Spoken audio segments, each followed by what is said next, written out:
శ్వేతే వృషే సమారూఢ శ్వేతాంబరధరా శుచిః మహాగౌరీ శుభం దద్యాత్ మహాదేవ ప్రమోదద.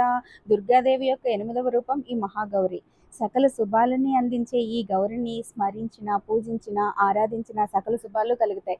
మనందరం వింటున్నాం కదా, సర్వమంగళ మాంగళ్యే శివే సర్వార్థ సాధికే శరణ్యే త్రయంబకే దేవి నారాయణి నమోస్తుతే అని ఆ అమ్మవారి అనుగ్రహంతో మనకి ఎటువంటి కష్టాలు రాకుండా అమ్మ నామమే మనల్ని కాపాడేస్తుందండి. అమ్మవారు గౌరవర్ణ శోభిత అండి.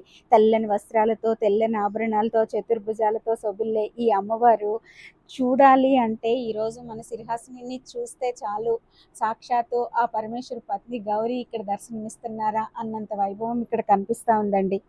పార్వతీదేవి అవతారంలో పరమేశ్వరుడిని భర్తగా పొందడానికి కఠోరమైన తపస్సును ఆచరించినప్పుడు ఆ వేడికి అమ్మవారు నలుపుగా అయిపోయారంటండి.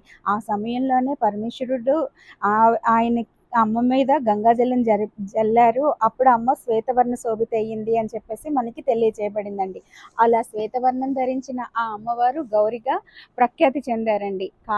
కాళి నుంచి మార్పు చెంది గౌరిగా మారిన ఈ శ్రీహాసిని అమ్మవారు స్వరూపం ఆ రాధమ్మ అభిమానులు అందరి మీద ఉండాలని మనస్ఫూర్తిగా కోరుకుంటున్నాను.